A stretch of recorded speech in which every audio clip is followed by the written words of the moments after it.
Hey guys, welcome and thank you for tuning into our channel, It's All in Your Head.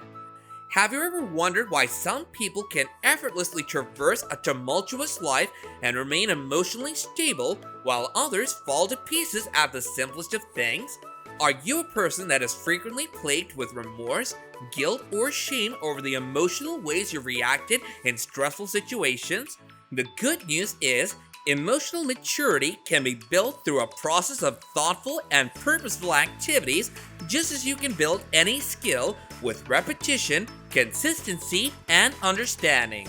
It's hard to imagine that one can have a fully successful life without control of one's emotions, and once you reach a certain level of emotional control, you'll become poised, powerful, and ultimately more successful and even happier.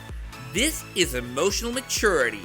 If you've ever had any questions about yourself in this area, you'll undoubtedly benefit from learning what this is all about. So to explain all this to you, we'll cover the topic of 15 ways to build your emotional maturity in today's video. And while we're doing that, don't forget to subscribe to our channel for more entertaining and motivating videos. Number 1. Understand your emotions.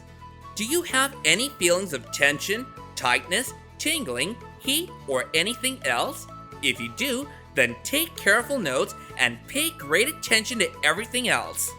Understanding and processing your feelings and being able to deal with the varying levels of emotional maturity displayed by those around you are two critical components of attaining emotional maturity. It's essential to be present and watch the behavior rather than reacting to it. Then you have the option of discussing it openly.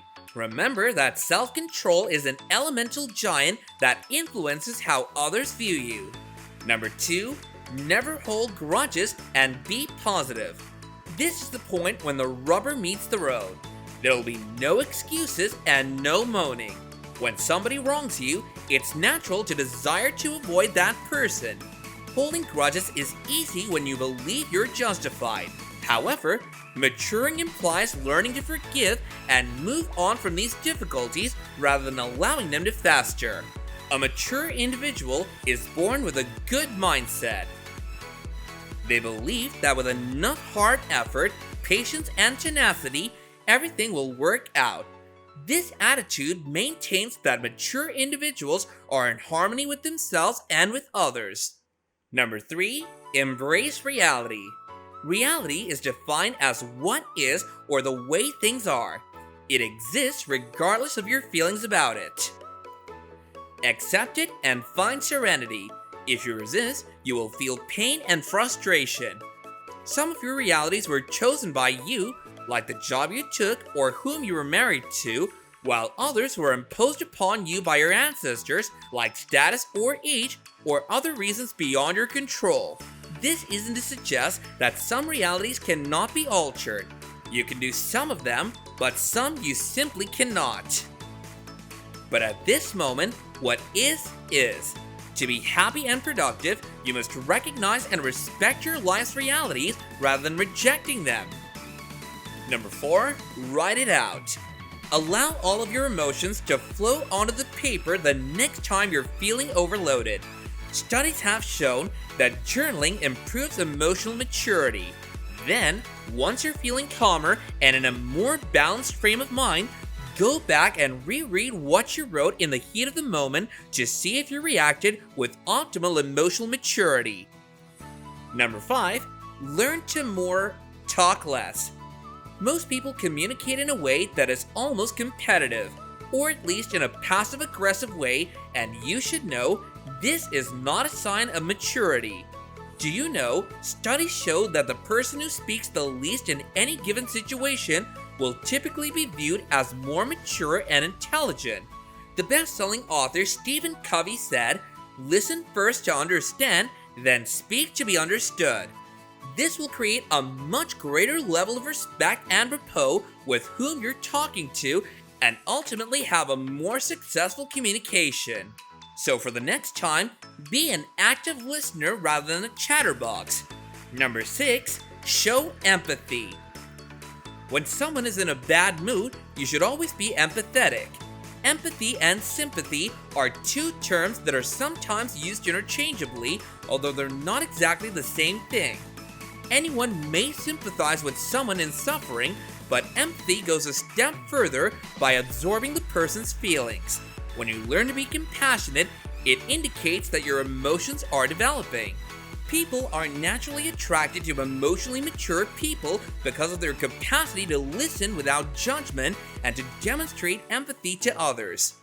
Number 7, take responsibility. Taking no responsibility for your feelings and behaviors ensures that you'll be emotionally immature for the rest of your life.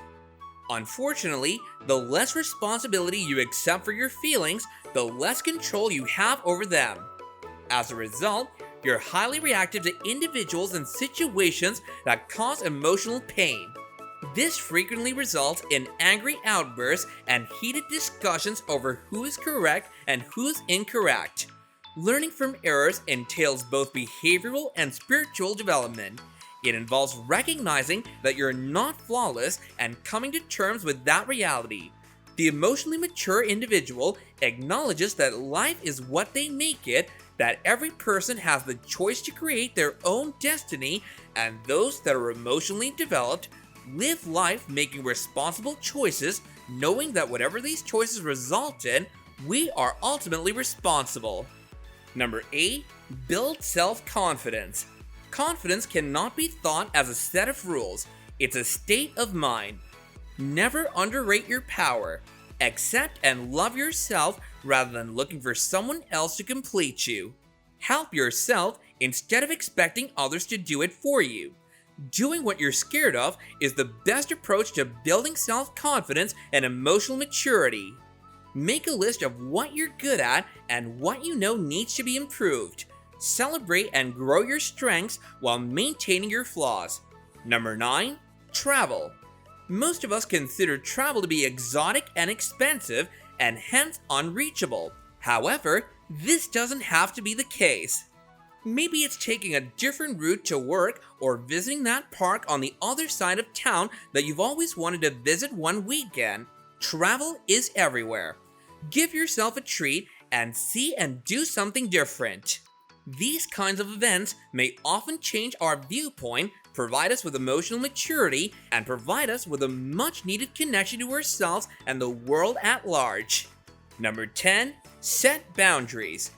Being mature entails declaring what you consider acceptable and what you will and will not tolerate. Once you define the line, you must defend it. No one should dare to cross it. We're jeopardized when someone rushes ahead and breaches our limits. Don't fool yourself. We suffer emotionally and might endure long-term consequences. Don't expect that others will know what your limit is. It's your responsibility to inform them. Number 11, clarify your vision. What do you truly desire? What's the most important thing to you? Being clear about your vision provides you with the motivation or incentive to make intelligent decisions when the stakes are high. It's all too simple to take the path of least resistance or to act out unpleasant feelings. With a clear vision, you may be guided by something other than instinct and circumstance. Define your goal. Deepen it to the point where it's more essential than what you're now receiving. Number 12, make sacrifices. Making sacrifices for the welfare of others without resentment is another approach to acquiring emotional maturity and responsibility. Step outside of your comfort zone and make wholehearted sacrifices for as long as possible, since it's a part of life, which is not something to be ashamed of, but something to strive towards.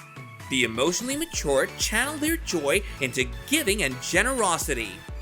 They provide helpful services and make sacrifices for others to share their riches and happiness in ways that circle back right to them. Number 13, learn to pause. We do love this step. It's such an important tool to add to your tool belt.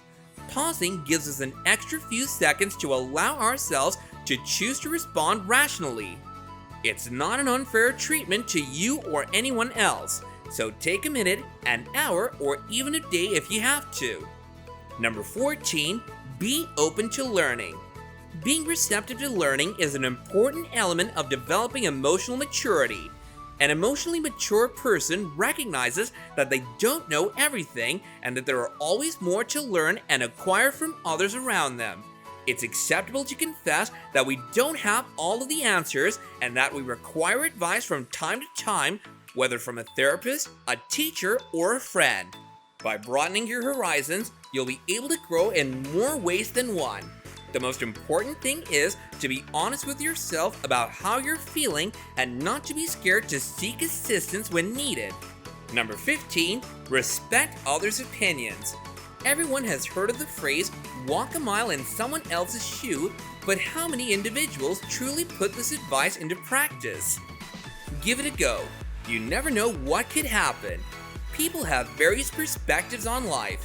As a result, respecting others' ideas, points of views, or a way of life without judging is a sign of wisdom and intelligence. Even if you tend to disagree with someone's viewpoints, learn to respect it and never quarrel over it. There may be a day when your point of view changes and it may be similar to others. Mature individuals lead lives of high integrity. They're dedicated to knowing, hearing, and dealing with the truth, no matter how painful or unpleasant it may be. And with that, I thank you all for watching. Don't forget to like, subscribe, and share to stay updated with new content. Keep learning and watching.